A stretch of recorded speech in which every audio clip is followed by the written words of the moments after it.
ओम शांति। आज की मुरली की डेट है 24/7/2026, 24 जुलाई 2026। मीठे बच्चे, इस महाभारत लड़ाई में पुराना झाड़ समाप्त होना है, इसीलिए लड़ाई के पहले बाप से पूरा वर्षा ले लो। मीठे बच्चे, इस महाभारत लड़ाई में पुराना झाड़ समाप्त होना है, इसलिए लड़ाई के पहले बाप से पूरा वर्षा ले लो। अब बाबा जो कुछ भी बोलता है वो हमारे लिए बोलता है, मतलब आत्मा के लिए बोलता है। अब यहाँ पर बाबा ने जो भी बातें बताई है वो आत्मा के लिए है। इसका मतलब जो लड़ाई बाबा बोल रहा है वो लड़ाई है आत्मा की अपने विकारों के साथ, है ना। जैसे महाभारत लड़ाई में बोला जाता है कि ये लड़ाई जो हुई है वो है हमारे विकारों के साथ, या फिर महाभारत में जैसे बोला गया है कि कौरव और पांडव इनके बीच में युद्ध हुआ। तो ये भी एक बात होती है कि कौरव जो थे वो विकारी थे पूरी तरह से, उनमें बहुत ज़्यादा विकार थे, या फिर उनका कोई बहुत कड़ा संस्कार था जिसकी वजह से वो लड़ाई होनी पड़ी, वो लड़ाई करनी पड़ी। लेकिन एक उसका प्रतीक या फिर एक उसका मतलब ये भी निकाला जा सकता है कि अगर वो हम आत्मा के लिए ले ले तो कि आत्मा अपने ही विकारों के साथ लड़ाई करती है ना। तो इस महाभारत लड़ाई में पुराना झाड़ समाप्त होना है। अब पुराना झाड़ मतलब क्या है? एक तो पूरा झाड़ जो है कि पूरा कलयुग जो है, इस सृष्टि का जो झाड़ है, सतयुग, त्रेतायुग, द्वापर युग और कलयुग, तो ये पुराना झाड़ ये भी समाप्त हो रहा है। और हर एक आत्मा का अपना अपना जो कार्मिक वंशावली का झाड़ जो पूरी तरह से बढ़ गया है वो भी समाप्त होना है ना। जो भी मेरे अभी रिलेटिव्स है, फ्रेंड्स है, नेबर्स है, जो भी आत्माएं मेरे इर्द गिर्द है, जिन भी आत्माओं के साथ अभी मैं इंटरेक्शन में आती हूँ, तो वो भी मेरे कार्मिक अकाउंट की वजह से है। तो वो मेरा अपना अपना खुद का एक अलग अलग हर एक का झाड़ है, तो वो भी अब ख़त्म होना है। मतलब जो भी मेरी कार्मिक वंशावली का झाड़ जो इस तरह से पूरी तरह से बढ़ गया है इन पूरे कल्प में, वो भी अब ख़त्म होना है। हर एक आत्मा पूरी तरह से कर्मातीत बनकर आगे जाने वाली है, अगले कल्प में जन्म लेने वाली है। तो इस जन्म में जो भी जिनके साथ मेरे कार्मिक अकाउंट्स रहे हैं वो पता नहीं अगले कल्प में मेरे इर्द गिर्द भी होंगे या नहीं होंगे। इसलिए हर एक का अपना अपना झाड़ भी ख़त्म होने वाला है। और पूरे सृष्टि का जो अब कलियुगी झाड़ जो बन गया है, बाबा जिसको बोलते हैं कि जरा जर्जर बन गया है, वो झाड़ भी ख़त्म होने वाला है। तो इसीलिए लड़ाई के पहले बाप से पूरा वर्षा ले लो। अब यहाँ पर समझने की बात यह है कि अगर मेरा जो खुद का अपना अपना कार्मिक वंशावली का झाड़ है ना, जिनके साथ मेरे रिश्ते नाते हैं, वो भी अगर ख़त्म होने वाला है, इसका मतलब क्या होगा कि वो लड़ाई शुरू होगी। मतलब ही बाबा जैसे दूसरी मुरली में बोलता है बाबा कि आप पांडवों के लिए यादव रुके हुए हैं। हम जब अपने विकारों के साथ सही रीति में लड़ाई करना शुरू करेंगे तभी ये होगा कि हमारे कार्मिक वंशावली में जो है, या फिर हमें देख के बाकी के भी अपने विकारों का सामना करना शुरू करेंगे, अपने विकारों के साथ युद्ध करना शुरू करेंगे। उनको भी समझ में आ जाएगा कि अरे ये मेरे विकार है और इसकी वजह से मुझसे विकर्म हो रहे हैं और इसकी वजह से मुझे दुख दर्द मिल रहा है।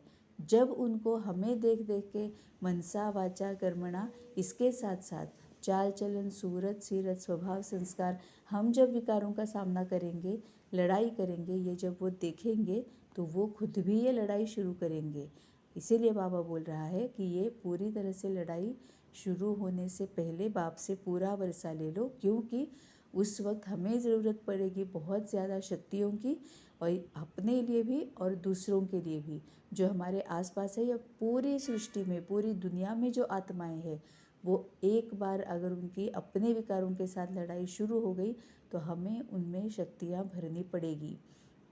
तो बाबा जो ज्ञान और शक्तियों का वर्षा लेकर आया है, हम पूरी तरह से उससे अगर भरपूर रहेंगे, संपूर्ण रहेंगे, तभी हम दूसरों को हेल्प कर सकते हैं, दूसरों को इस लड़ाई में विकारों पर जीत पाने में सहयोग दे सकते हैं। तभी बाबा बोलता है कि अपने आप को पूरा तैयार रखो, समय रहते तैयार रखो, क्योंकि अब बहुत ज़्यादा समय वैसे भी बचा नहीं है। तभी बाबा बोलता है कि मीठे बच्चे, इस महाभारत लड़ाई में पुराना झाड़ समाप्त होना है, इसीलिए लड़ाई के पहले बाप से पूरा पूरा वर्षा ले लो। मतलब ये ज्ञान और शक्तियाँ जो बाबा सौगात लेकर आया है हमारे लिए, हम ज्ञान मतलब क्या है कि हमें याद दिलाने के लिए आया है कि तुम आत्मा हो और बाबा परमपिता परमात्मा है। एक बाप ही है जो तुम्हें सही रास्ता दिखा सकता है। तो अभी तक तुमने जो जो कुछ भी किया है ना, उससे तुम्हारी चढ़ती कला तो हुई नहीं है, उससे तुम्हारी उतरती कला ही हुई है। तो अब अच्छी तरह से समझ लो, जान लो, पहचान लो, है ना, दुख हमें क्यों मिल रहा है ये पहचान लो, और फिर अकॉर्डिंगली अपने आप में तुम शक्तियाँ भरो और ज्ञान स्वरूप बन जाओ और सुख शांति में आ जाओ, है ना। तो ये ज्ञान बाबा हमें देता है, याद हमें दिलाता है, और शक्तियाँ देता है मतलब प्रेम की शक्ति, सुख की शक्ति, शांति की शक्ति, अष्ट शक्तियाँ, है ना। ये सभी शक्तियाँ भी बाबा हमें देता है, क्योंकि हमने दूसरों की वो छीन ली है। तो क्यों छीन ली है? क्योंकि हम में वो नहीं थी। तो हमें अपने आप को भी इन शक्तियों से भरपूर करना है, दूसरों को भी उनकी वापस दे देनी है, जिसको ही बाबा बोलता है अहिंसा परमो धर्म, डबल अहिंसक, ये बाबा जिसको बोलता है। इसीलिए बाबा बोलता है कि टाइम रहते अपने आप को ज्ञान और शक्तियों से भरपूर कर लो, और इस लड़ाई के पहले ही अपने आप को तैयार रखो, अपने आप को शक्तियों से भर के दूसरों को भी शक्तियों से भरपूर कर दो। प्रश्न है, बाबा को माताओं का संगठन चाहिए, लेकिन उस संगठन की विशेषता क्या हो? बाबा को माताओं का संगठन चाहिए, लेकिन उस संगठन की विशेषता क्या हो? उत्तर है, ऐसा संगठन जो देही अभिमानी रहने का पूरा पूरा पुरुषार्थ करे, जिन्हें पक्का नशा हो कि हमें पावन पावन दुनिया बनानी है, पतित नहीं बनना है। नष्टो मोहा ग्रुप हो तब कोई कमाल करके दिखाए, किसी में भी रग नहीं होनी चाहिए, मोह की रग बहुत नुकसान कर देती है। अब यहाँ पर समझने की बात यह है कि बाबा स्पेसिफिकली बोलता है कि बाबा को माताओं का संगठन चाहिए, लेकिन उस संगठन की विशेषता क्या हो।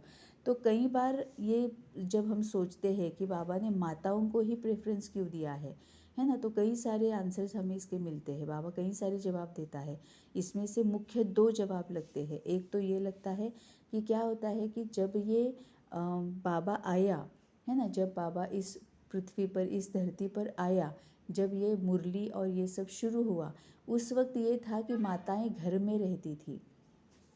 अब तो परिस्थिति बहुत अलग है। अब तो ये है कि माताएं भी बाहर जॉब करती है, बहनें बाहर जॉब करती है, वर्किंग रहती है, लेकिन उस वक्त माताएं घर पे रहती थी।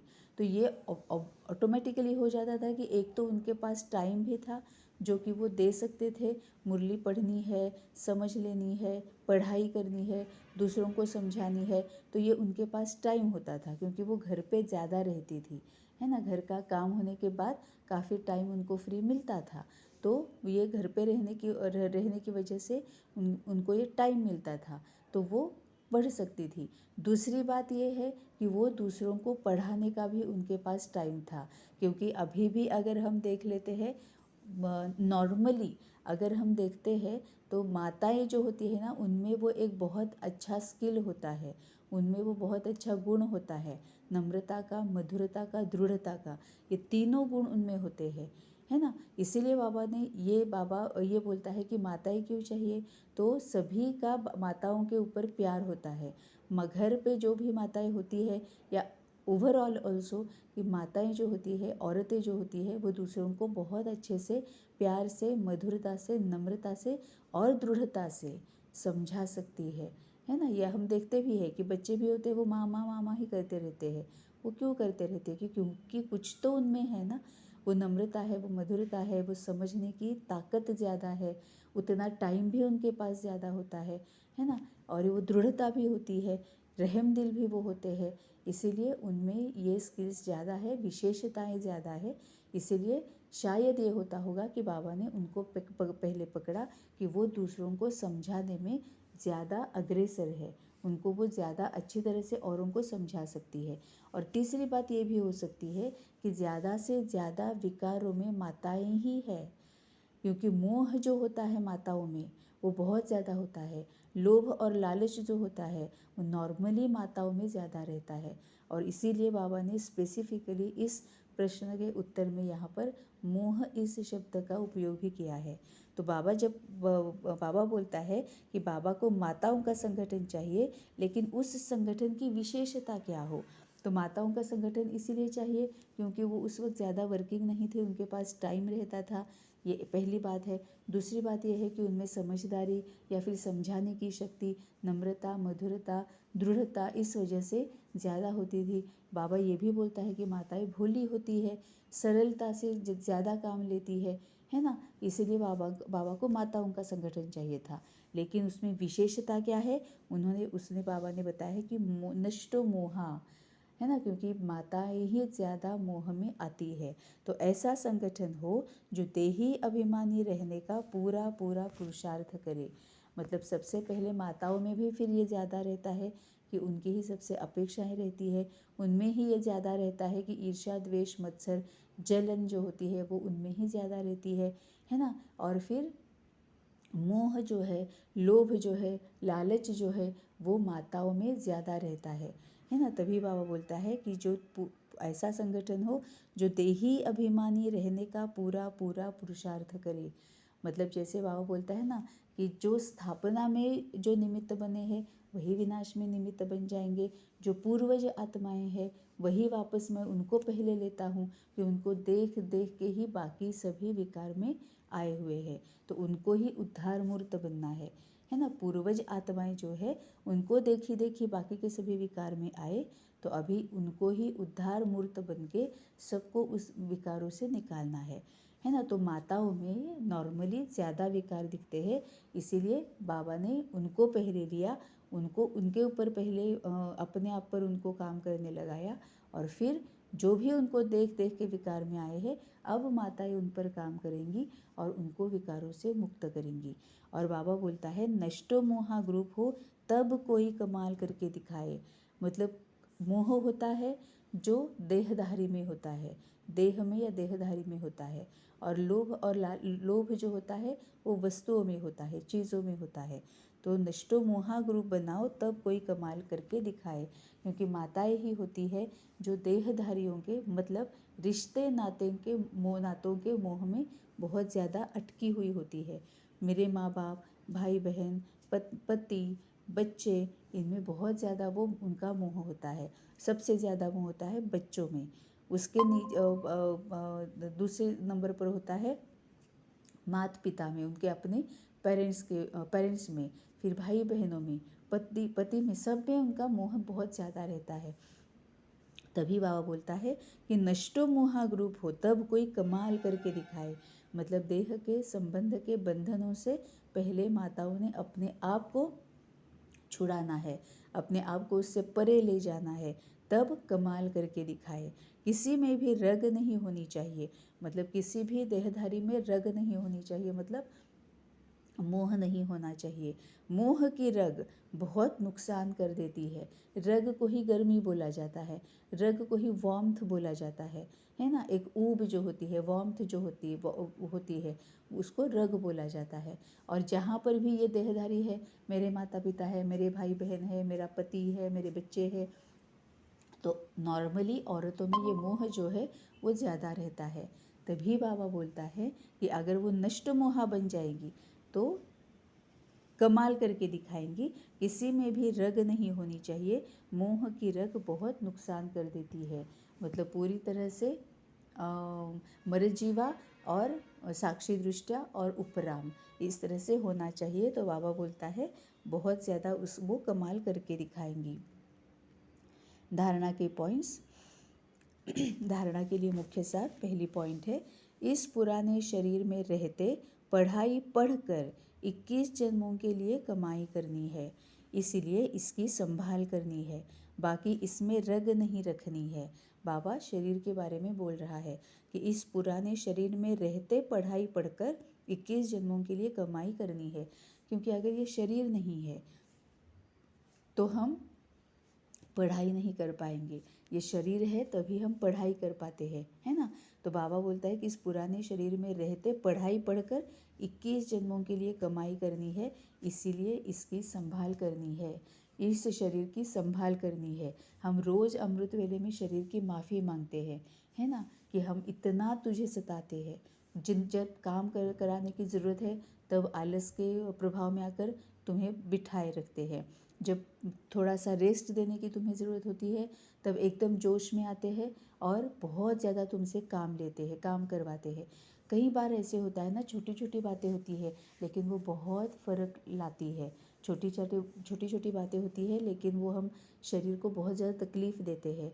हम किसी काम की वजह से इसको भूखा रखते हैं, कभी कभी इतना किसी व्यंजन के प्रभाव में आ जाते हैं कि शरीर को ना चाहिए नहीं, शरीर बोल रहा है कि मुझे नहीं चाहिए, पेट पूरा भर गया है, फिर भी हम उसको खिलाते हैं, है ना। ऐसी बातें खिलाते हैं जिससे शरीर को नुकसान होता है, एसिडिटी होती है, गैसेस होते हैं, और ज़्यादा और कुछ कोल्ड कफ ये हो जाता है। हमें पता होता है कि ये मेरे शरीर के लिए अच्छा नहीं है, फिर भी इस शरीर को हम मन के प्रभाव में जाते हैं ना, लोभ के प्रभाव में जाते हैं, लालची हो जाते हैं और इस शरीर को खिलाते हैं, है ना। तो शरीर पर हम बहुत अन्याय करते हैं, हम इसकी संभाल नहीं करते हैं, है ना। कई बार ऐसे होता है, कई सारी बातें होती है कि जो हम शरीर की सुनते कम है, लेकिन हम ये भूल जाते हैं कि ये शरीर ही है जिसकी वजह से हम पुरुषार्थ कर पाते हैं। तो इसकी संभाल करना बहुत ज़रूरी है, क्योंकि मुरली में कई बार बाबा बोलता है कि बच्चे ये तुम्हारा अंतिम जन्म है और इसमें पूरा पूरा पुरुषार्थ करो। तो हमें ये भी ध्यान रखना है, ख्याल रखना है कि सच में अगर ये हमारा अंतिम जन्म है, क्योंकि बाबा ने बोला है तो वो तो पक्का है, तो ये अगर हमारा अंतिम जन्म है तो अभी ही हमें इसी शरीर की पूरी संभाल करके, इसका ध्यान रख के हमें पुरुषार्थ करना है। क्योंकि एक बार शरीर छूट गया फिर हम पुरुषार्थ नहीं कर पाएंगे। क्यों? क्योंकि आत्मा को शरीर नहीं होता है। आत्मा ना सुन पाएगी, ना बोल पाएगी, ना पूछ पाएगी, है ना, ना देख पाएगी, तो पुरुषार्थ कैसे करेगी। आत्मा कुछ भी सुन नहीं पाती है, शरीर की वजह से हम सुन पाते हैं, हम बोल पाते हैं, हम पढ़ पाते हैं, हम देख पाते हैं, है ना। क्योंकि ये शरीर ही तो है ना जिसकी वजह से हम ये सब कुछ एक्शंस ले पाते हैं। अगर ये शरीर ही नहीं रहेगा, हम जब आत्मा स्थिति में आ जाएंगे तो ना देख पाएंगे, सुन पाएंगे, पढ़ पाएंगे, बोल पाएंगे, कुछ भी नहीं होगा। इसीलिए बाबा बोलता है कि ये अंतिम जन्म अगर तुम्हारा है, इस शरीर की संभाल करो, इसका ध्यान रखो, इसका ख्याल रखो। क्यों? क्योंकि ये तुम्हें पुरुषार्थ में हेल्प करता है। तो इस पुराने शरीर में रहते पढ़ाई पढ़कर 21 जन्मों के लिए कमाई करनी है, इसीलिए इसकी संभाल करनी है। बाकी इसमें रग नहीं रखनी है, मतलब इसके मोह में नहीं रहना है ना। बस ये एक इंस्ट्रूमेंट है जिसको यूज़ करके मुझे पढ़ाई करनी है, जिसको यूज़ करके जल्द से जल्द समय रहते मुझे कर्मातीत भी बनना है और संपूर्ण भी बनना है। तो इसके मोह में नहीं आना है, इसके प्रभाव में नहीं आना है ना। जैसे बाबा बोलता है कि प्रकृति के ऊपर भी तुम्हारा पूरा कंट्रोल हो, तुम्हें प्रकृति जीत बनना है। अब एक प्रकृति मतलब ये कुदरत है और एक प्रकृति मतलब हमारा शरीर है। तो प्रकृति जीत बनना है, इसका मतलब प्रकृति के प्रभाव में नहीं आना है। अब प्रकृति जीत कैसे बनना है? इसका मतलब ये है कि हमारे पिछले कर्मों के अनुसार इस प्रकृति के भी कुछ ना कुछ टेस्ट पेपर सामने आएंगे। कुछ कभी कोई डिसीज़ होगा, कभी कुछ बीमारी होगी, कोई इन्फेक्शन होगा, कभी कुछ पेन, कहीं पर पेन होगा, लेग पेन होगा, बैक पेन होगा, स्टमक पेन होगा, हेडेक होगा, कुछ भी हो सकता है। लेकिन ये क्यों होता है वो अब हमें पता है। और प्रकृति जीत वही बन सकता है जिसको कारण भी पता है और निवारण भी पता है ना। कोई भी जीत है, बाबा जैसे बोलता है ना, कोई भी अगर कहीं पर भी किसी पर भी जीत पानी है तो हमें कारण का भी पता होना चाहिए, निवारण का भी पता होना चाहिए। तो अगर प्रकृति किसी टेस्ट पेपर को से जा रही है, अगर प्रकृति मतलब हमारा शरीर जो है ना, वो उसमें कोई वो किसी दुख दर्द से जा रहा है, तो इसका पक्का मतलब क्या है कि मेरा पिछले वाला कोई ऐसा कर्म है जिसकी वजह से अभी शरीर को ये भोगनी पड़ रही है। अब उसके लिए निवारण क्या है कि शरीर को भी उपराम होकर देखना है, साक्षी दृष्टा होकर देखना है। और जब हमें ना नॉर्मली तो ये होता है कि जब हमें ये समझ में आता है कि अरे किसी पुराने विकर्मों की वजह से दुख मुझे सहना पड़ रहा है, ऑटोमेटिकली वहीं पर हम ज्ञान स्वरूप हो गए ना।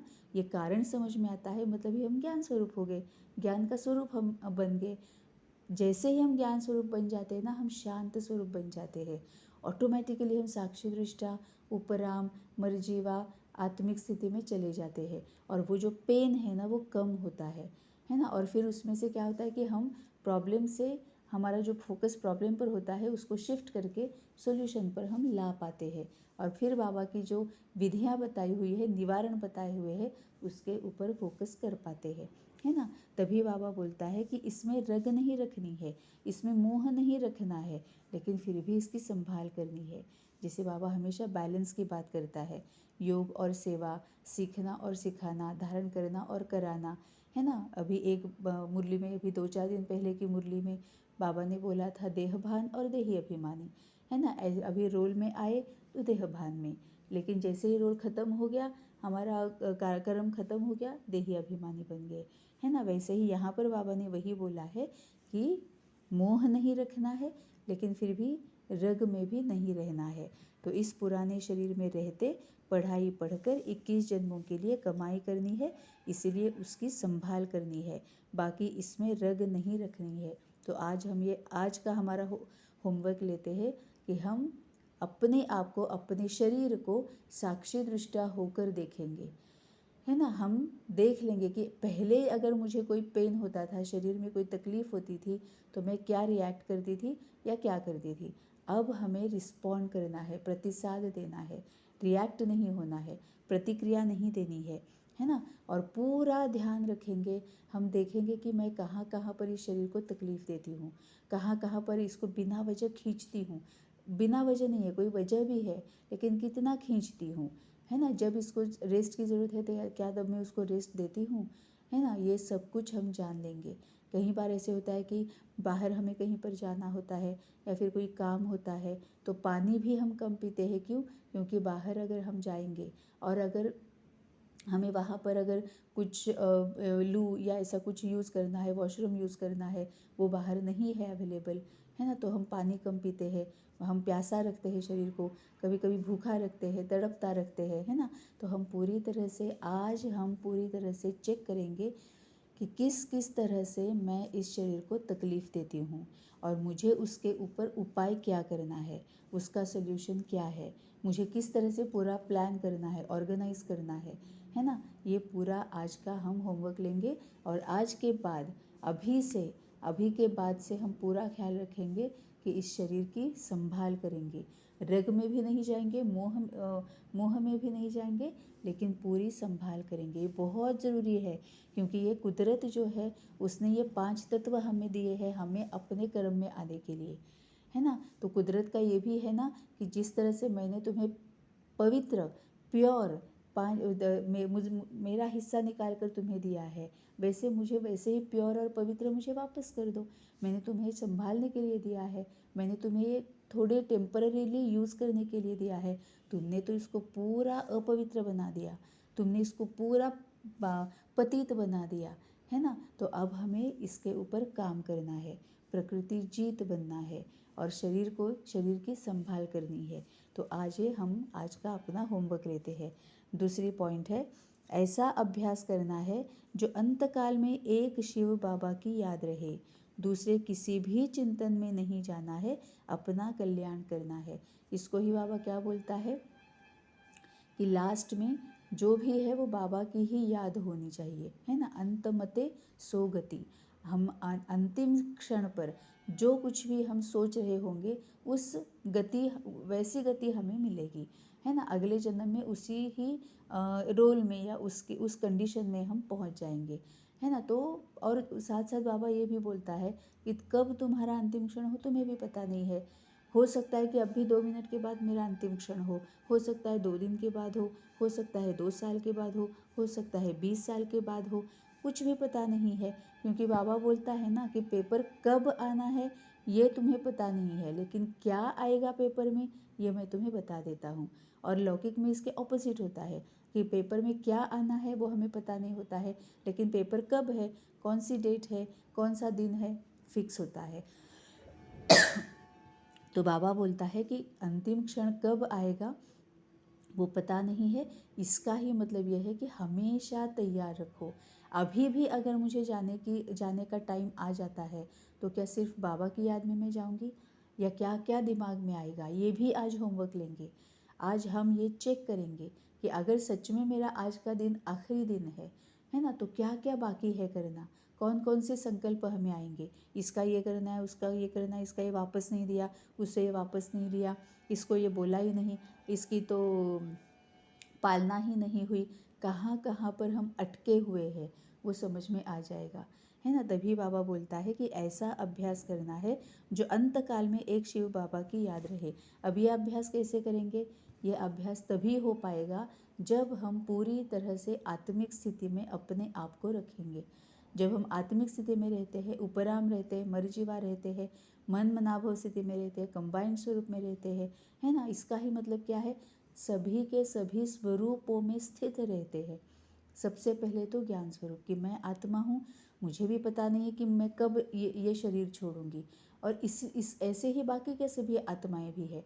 जैसे मैं अपनी जर्नी पर हूँ वैसे बाकी के भी अपनी जर्नी पर है। जैसे मैं अपनी किस्मत लेकर आई हूँ वैसे ही बाकी के सभी अपनी किस्मत लेकर आए हैं। मैं किसी की भी किस्मत बना नहीं सकती हूँ, मैं उसको गाइड कर सकती हूँ, मैं उसको रास्ता दिखा सकती हूँ, लेकिन किस्मत बनाना ये कोई भी देहधारी हो, कोई भी आत्मा हो, अपनी किस्मत बनाना ये उनके ही हाथ में होता है ना। मैं किसी का भी भाग्य नहीं, बाबा खुद किसी का भाग्य नहीं बनाता है। बाबा खुद बोलता है कि मैं यहाँ तुम्हारा भाग्य बना ही नहीं सकता, मैं भाग्य विधाता हूँ, मैं भाग्य बनाता नहीं हूँ, मैं भाग्य विधाता हूँ, मतलब भाग्य बनाने की विधि बताने वाला हूँ।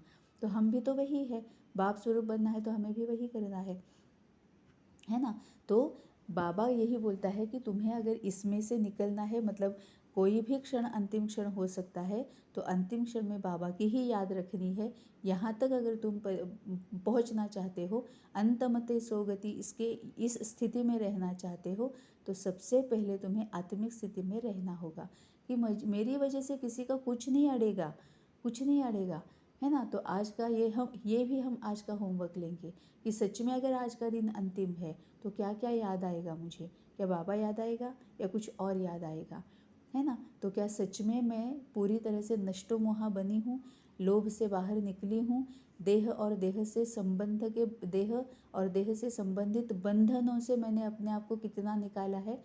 आज हम अपने आप को चेक करेंगे, सेल्फ चेकिंग करेंगे, है ना। तो 2 होमवर्क है। एक तो ये चेक करेंगे कि मैं इस शरीर का कितना ख्याल रखती हूँ, कितना इसको तकलीफ़ देती हूँ। दोनों धारणा के पॉइंट्स आज हम याद रखेंगे और वो चेक करते रहेंगे। तो पहला शरीर का, अपने खुद के शरीर का, और दूसरा अगर आज मेरा अंतिम दिन है तो कहाँ कहाँ पर मेरा मन अटका हुआ है, और ये सीरियसली हम इसके ऊपर सोचेंगे, अपने आप को चेक करेंगे, है ना। और बाबा के साथ बात करेंगे, समझ में आ जाएगा कि हम कहाँ तक पहुँचे हैं और क्या क्या करना अभी भी बचा है।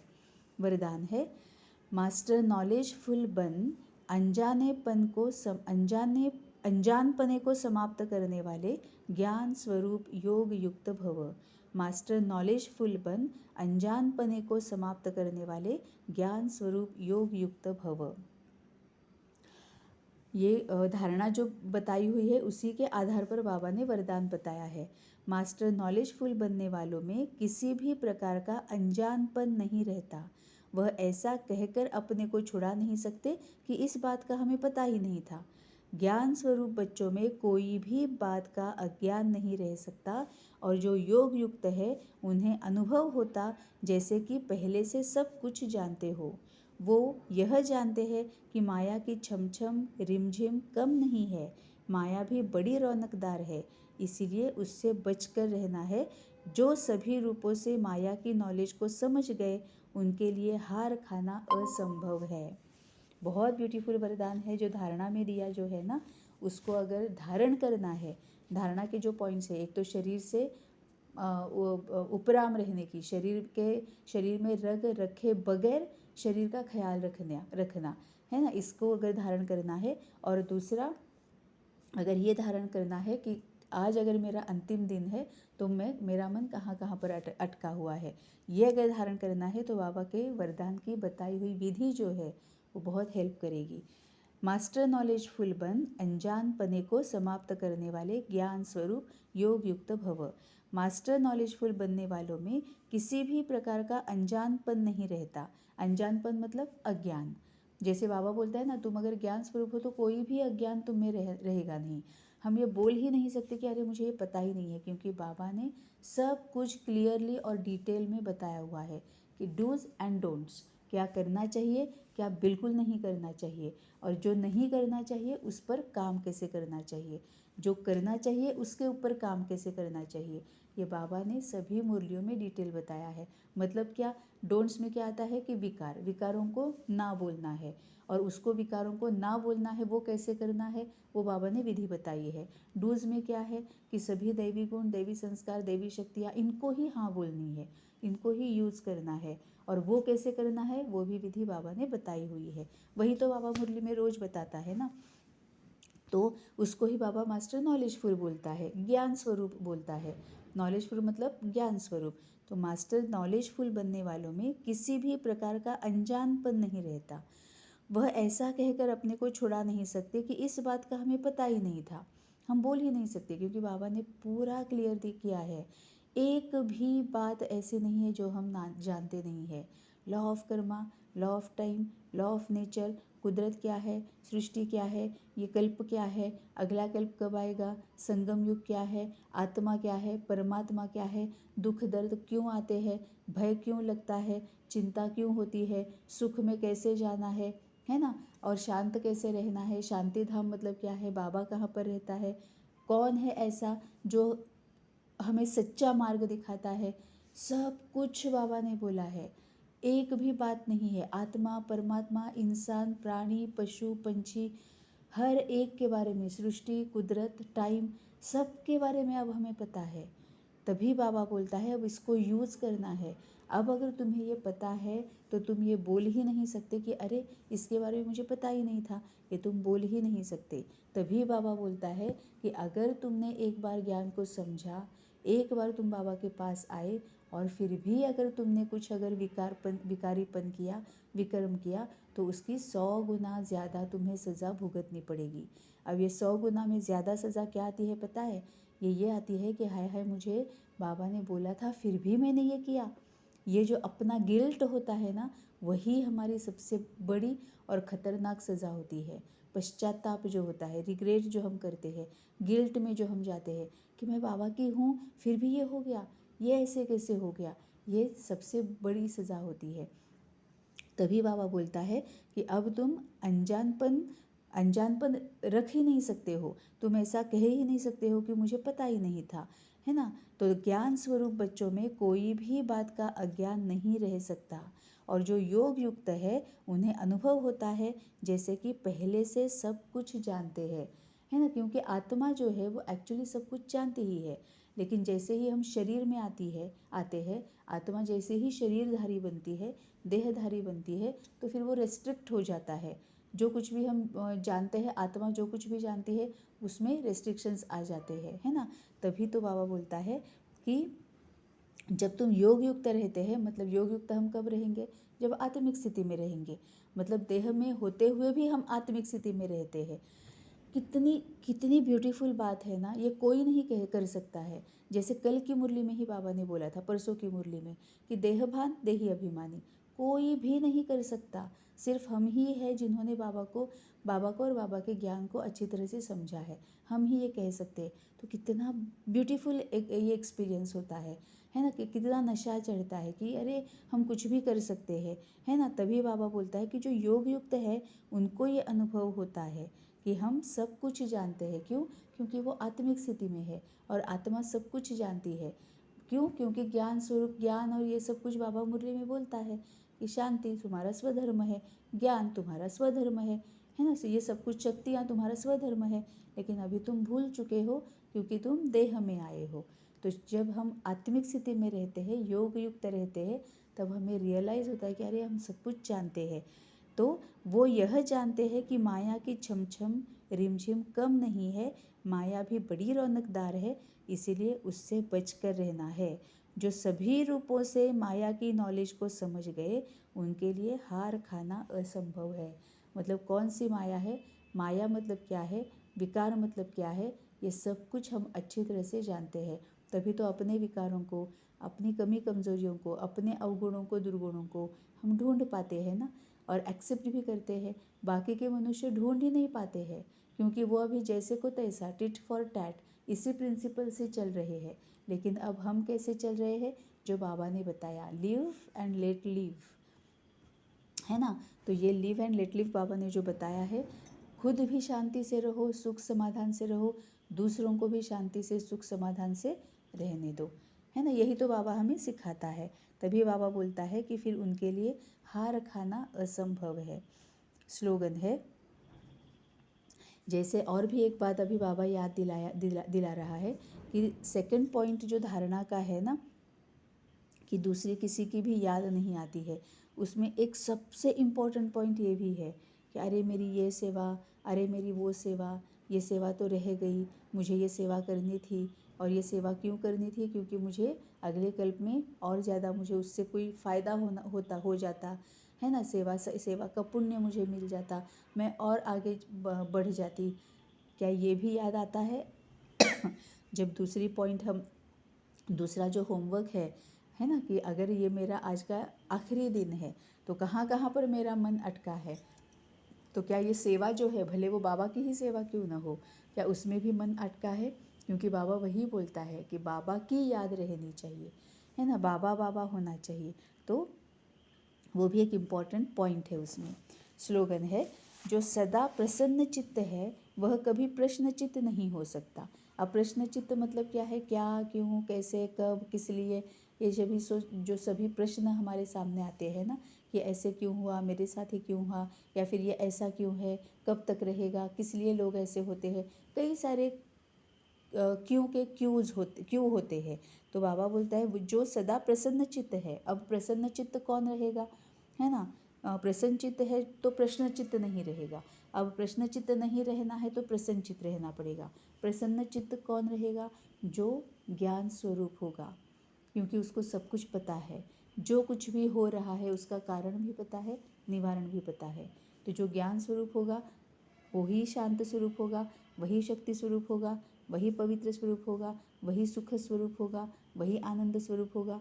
सभी स्वरूपों का, वो सभी शक्तियों का और गुणों का स्वरूप होगा।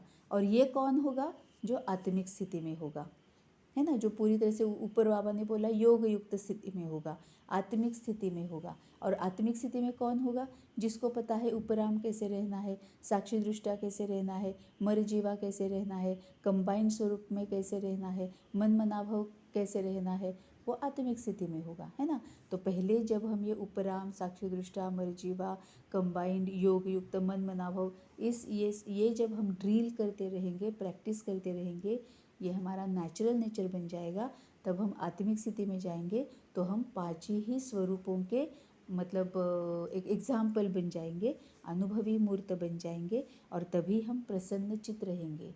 क्योंकि ज्ञान की क्लैरिटी है तो कोई भी प्रश्न नहीं आएगा, हमें कारण भी पता है, निवारण भी पता है, और वही प्रश्न चित्त नहीं बनेंगे, प्रसन्न चित्त रहेंगे।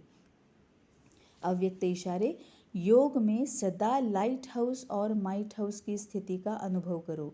ज्ञान है लाइट और योग है माइट। ज्ञान है लाइट और योग है माइट। ज्ञान और योग दोनों शक्तियाँ लाइट और माइट संपन्न हो, इसको कहते हैं मास्टर सर्वशक्तिमान। ऐसी शक्तिशाली आत्माएं किसी भी परिस्थिति को सेकंड में पार कर लेती है, टाइम नहीं लगता। योग में सदा लाइट हाउस और माइट हाउस की स्थिति का अनुभव करो। ज्ञान है लाइट। अब ज्ञान लाइट क्यों बोलता है? लाइट मतलब हल्का करता है ना, ज्ञान हमें हल्का बनाता है। ज्ञान की वजह से पूरी क्लैरिटी आ जाती है, तो बोझ नहीं रहता है, क्यों हुआ, कैसे हुआ है बाबा, ये कब होगा। हमें कोई भी मतलब किसी के बारे में वेट करने की ज़रूरत ही नहीं पड़ती है, क्योंकि लाइट ऐसा है, हल्कापन ऐसा है, पूरा ज्ञान है, जिसकी वजह से हम सब कुछ क्लियरली देख पाते हैं। तीसरे नेत्र को यूज़ करते हैं, क्लियर सब कुछ दिख जाता है। अगर सामने कोई अहंकारी आत्मा है तो उसका अहंकार, वो कुछ बोले बगैर, उसके बोलने से पहले ही हमें पता चल जाता है ना। वो वाइब्रेशंस जो होती है इमीडिएटली हमें पता चल जाता है। वही है परखने की शक्ति, है ना। हम उनके साथ बहुत ज़्यादा बात नहीं हुई है, क्रोधी भी अगर कोई आत्मा है ना। कई बार ऐसे होता है कि एक एक डेढ़ डेढ़ घंटा, है ना, बाबा के जो भाई बहन है, हमारे जो भाई बहन है, बाबा के बच्चे हैं, या फिर काउंसलिंग में भी कई बार ऐसे होता है, डेढ़ डेढ़ दो दो घंटा सुनना पड़ता है। सामने वाला कोई कंप्लेंट कर रहा है, कोई अपना दुख दर्द बता रहा है, रो रहा है ना, तो वो बताते रहता है, डेढ़ डेढ़ घंटा बताते रहता है। अब सामने जो भी है वो क्या करेगी, वो अपने आप को पॉजिटिव ही प्रोजेक्ट करेगी ना। अपनी गलती उस बेचारे को पता ही नहीं चल रही है, तभी तो वो इतना कंप्लेंट कर रहा है, दूसरे को जिम्मेवार ठहरा रहा है, इतना दुख दर्द में है, क्योंकि उसको पता ही नहीं है कि मेरी भी कुछ गलती हो रही है। तो वो अपने आप को तो वो सीधा, सरल, नम्र और पूरा पॉजिटिव ही प्रोजेक्ट करेगा, है ना। लेकिन सच में ये होता है कि डेढ़ डेढ़ पौने दो घंटे वो जब बात करते रहते हैं, उसमें से कोई एक सेंटेंस ऐसे होता है, या उनका फेशियल एक्सप्रेशन ऐसे होता है, या उनकी बॉडी लैंग्वेज ऐसी होती है, या फिर उनका कोई वाइब्रेशंस इस तरह से आती है, एक सेकंड में पता चल जाता है कि इनकी कितनी गलती है और दूसरों की कितनी गलती हो सकती है। इमीडिएटली समझ में आ जाता है। क्यों? क्योंकि अब बाबा ने हमें वो समझाया है, बाबा ने वो शक्ति हमें दी है, बाबा ने वो ज्ञान दिया है। इस वजह से अज्ञान दूर हो जाता है, तो हम एकदम हल्के हो जाते हैं। तो ज्ञान की वजह से हम हल्के हैं। इसका दी बेस्ट एग्जाम्पल क्या है? अभी जो हम धारणा के लिए लेने वाला सेकंड पॉइंट, अब हमें मृत्यु का भय नहीं लगता। हमें अब हमारे ऊपर अब मृत्यु का बोझ नहीं है। क्यों नहीं है? क्योंकि अज्ञान नहीं है। पहले मृत्यु के बारे में अज्ञान था, कोई भी क्लैरिटी नहीं थी, है ना। भय था, इस वजह से भय था, डर था, और तभी हमें चिंता होती थी। हम लाइट नहीं फील करते थे, बोझ फील करते थे कि नहीं नहीं नहीं नहीं, उसके बारे में बोलना भी नहीं है, उसके बारे में बिल्कुल बोलना नहीं। क्यों? क्योंकि भय लगता था। अब हमें वो भी नहीं लगता है ना। तो ज्ञान है लाइट और योग है माइट। अब हमें मृत्यु का भय नहीं लगता है। क्यों? क्योंकि बाबा के साथ हम जुड़े हुए हैं। योग है ना, बाबा के साथ योग में है, मन मधाव, तो इतनी शक्तियाँ ऑटोमेटिकली भरती जाती है। ज्ञान की शक्ति है, अष्ट शक्तियाँ है, प्रेम की शक्ति है, सुख, सभी शक्तियों से हम भरपूर होते हैं, और वही हमारी पावर है। माइट मतलब पावर, माइट मतलब शक्ति। तो ज्ञान है लाइट और योग है माइट। ज्ञान और योग दोनों शक्तियाँ लाइट और माइट संपन्न हो, इसको कहते हैं मास्टर सर्वशक्तिमान।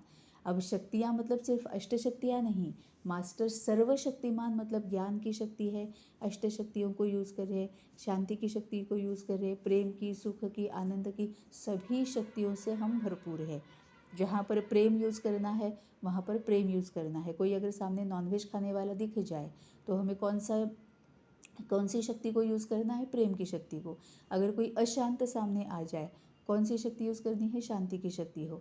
कोई अगर अज्ञानी है, अज्ञानवश है, कोई अगर हमेशा कंप्लेंट करते रहता है, कौन सी शक्ति यूज़ करनी है? ज्ञान की शक्ति यूज़ करनी है है ना। कोई अगर बहुत ज़्यादा दुखी रहता है, मेरे पास ये नहीं है, वो नहीं है, मुझे ये चाहिए, मुझे वो चाहिए, मेरे साथ ऐसा क्यों नहीं हो रहा है, मुझे मिल क्यों नहीं रहा है, कौन सी शक्ति चाहिए? दुखी अगर है वो, तो सुख की शक्ति चाहिए, है ना। अगर कोई बहुत ज़्यादा जेलसी है या ईर्ष्या, द्वेष, मत्सर, समझ में आ जाता है ना, तो उसके लिए कौन सी शक्ति चाहिए? पवित्रता की शक्ति चाहिए, है ना। तो बाबा ने अब हमें सर्वशक्तिमान सभी शक्तियों का यूज़ कब, कैसे, कहाँ यूज़ करना है वो हमें बता दिया है। हम वो यूज़ करते भी है ना। एक बार यूज़ करते हैं तो दो बार भी कर सकते हैं, क्योंकि कैसे यूज़ करना है एक बार पता चल गया, तो कितना करना ये हमारे ऊपर है। जो करेगा सो पाएगा, जितना करेगा उतना पाएगा। तो बाबा ने वो सब कुछ बता तो दिया है कि इसको यूज़ कैसे करना है, कितना यूज़ करना है। तो वो हमारे ऊपर है। वो और किसके ऊपर है? हमारे अवेयरनेस के ऊपर है कि हम कितना अवेयर रहते हैं, सामने जो भी आया है उसको कितना परखते हैं। आत्मा हो, घटना हो या परिस्थिति हो, उसको हम कितना अवेयर रहकर परखते हैं, उसके ऊपर रहेगा कि हम इन शक्तियों को कितना यूज़ करते हैं। और जितना यूज़ करेंगे उतना हम लाइट और माइट संपन्न बनेंगे। तो इसको कहते हैं मास्टर सर्वशक्तिमान। ऐसी शक्तिशाली आत्माएं किसी भी परिस्थिति को सेकंड में पार कर लेती है, टाइम नहीं लगता, क्योंकि कारण भी पता है, निवारण पता है, तो सभी शक्तियाँ यूज़ हो रही है, ज्ञान की और योग की, लाइट भी और माइट भी। कारण पता है, निवारण पता है, शक्तियाँ हमारे हाथ में है, बाबा के साथ में है, तो वो यूज़ हो जाती है। तभी बाबा बोलता है कि कोई भी परिस्थिति आती है तो उसको पार करने में उनको सेकंड का भी टाइम लगता नहीं है। सेकंड में वो उस परिस्थिति को पार करती है, उस माया पर विजय प्राप्त करती है, उनको टाइम नहीं लगता है। ओम शांति।